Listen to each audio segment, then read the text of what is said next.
became a surrogate son to Eddie Graham. He went out on the boat fishing with him. He learned booking and finishes.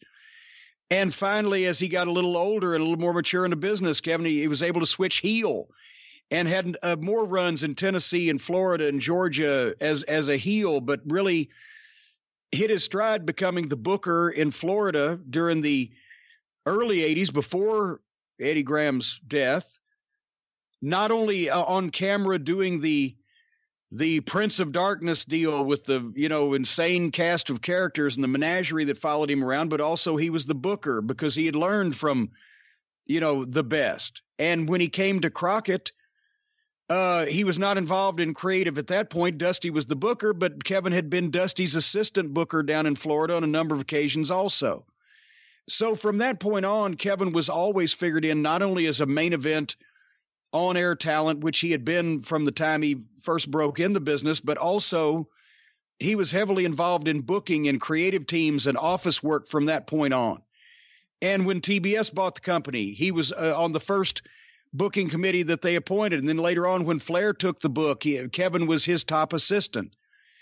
And obviously that brings us up to the mid-90s. But just so you know, that Kevin had a long career as a main event talent, babyface and a heel, and a responsible booker, responsible for a lot of success and different gimmicks, different angles, getting people over, the work in Puerto Rico, Polynesian Pro.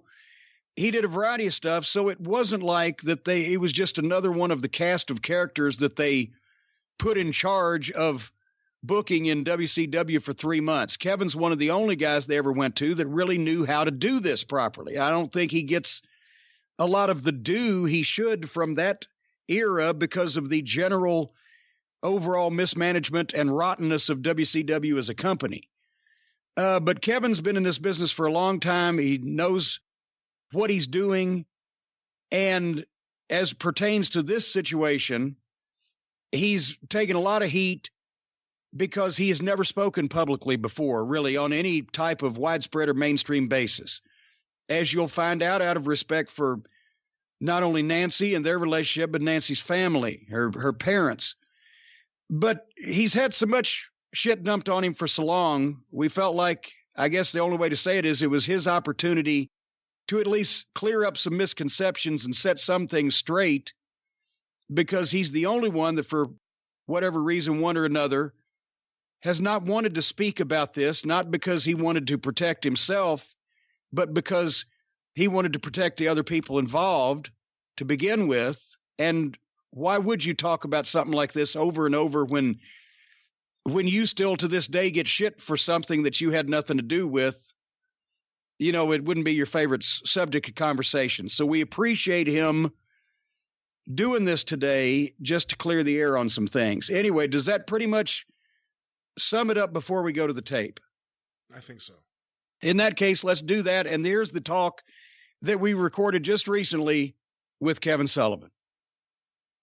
Kevin, I thank you for being here and doing this for us today, especially under the circumstances. The thing that I said to Jason and Evan, the guys behind the Dark Side series, was that the one person who wasn't properly represented, in my opinion, and the flaw in the program was that your voice, your story wasn't on it. And I know it's difficult, but at the same time, when they told me the reason why you were not on, it seems like such a simple thing. It seems like maybe it's miscommunication, but it's actually not that simple, and it's lack of communication, if anything else. You wanted to hear from Nancy's parents that it was okay for you to do that program, that you wanted to hear from them that it wouldn't be something that would upset them, because obviously you're part of the, family for a long time. And you never to this day have heard from her parents that they even approved of the program. Right. I never did. And the thing was, I have been extremely sensitive to them. They were dear friends of mine at one time. And I can't imagine how it is to get up every morning for the mother and father to see two urns on their mantle. I mean, that to me has to be the hardest thing in the world. And I respect them very, very much. And I wanted to hear from them if they okayed it, because they have never talked about it publicly that I know of. Have you guys ever heard anything from them about them talking about it? No, as a matter of, I was asking Brian earlier, and I don't recall any quotes. I've certainly never seen anything on television of any kind of public statements.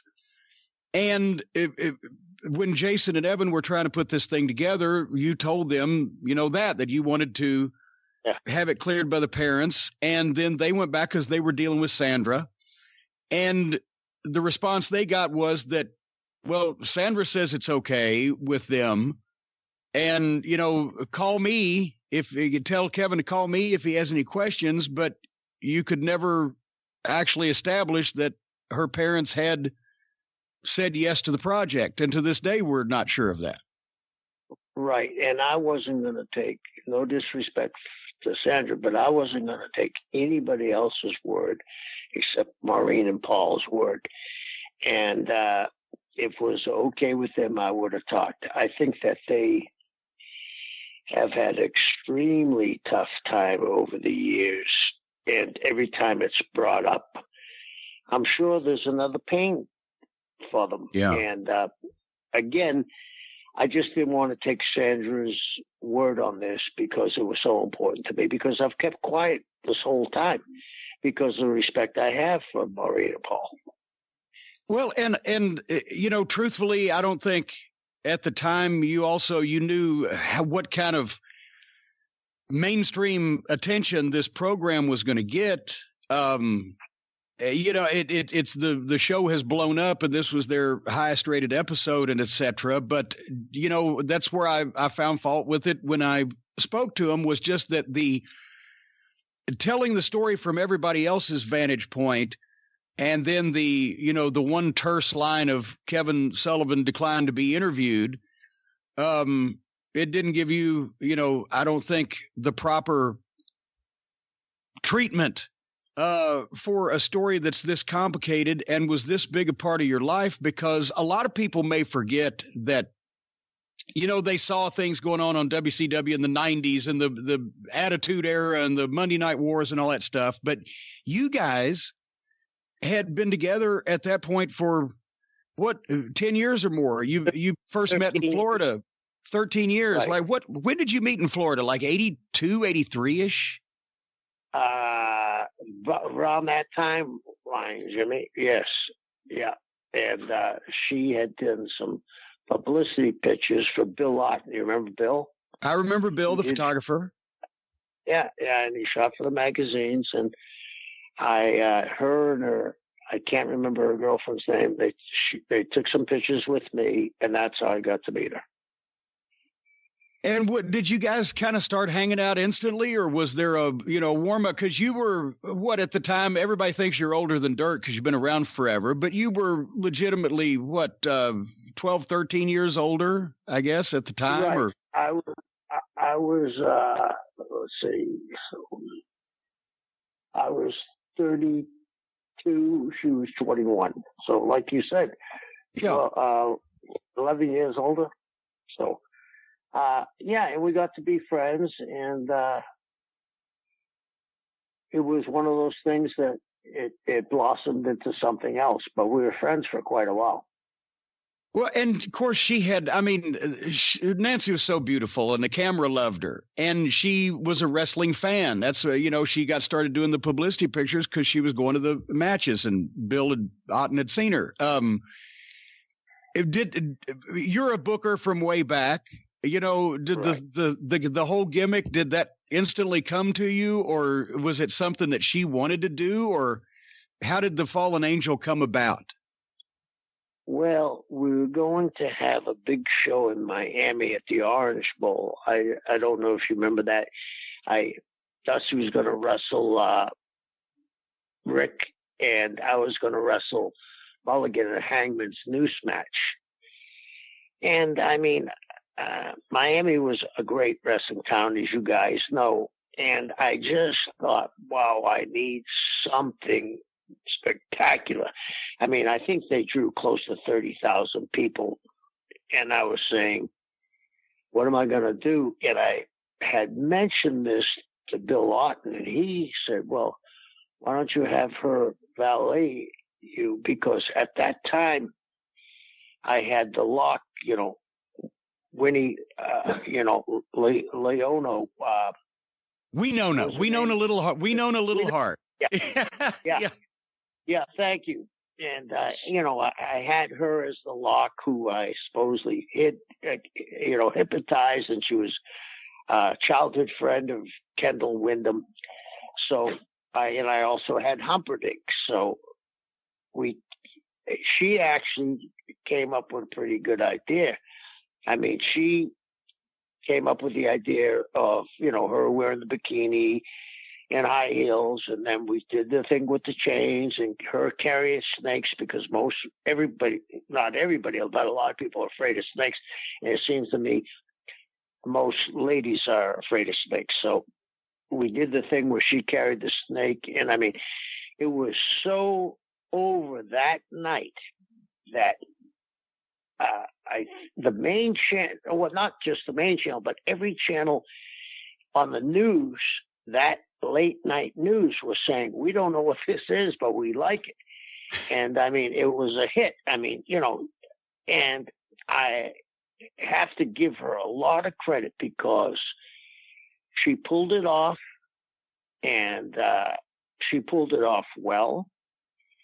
And I hear that, some of the divas that try to follow her, there's something very similar that I think she opened the door for divas. And the other thing is,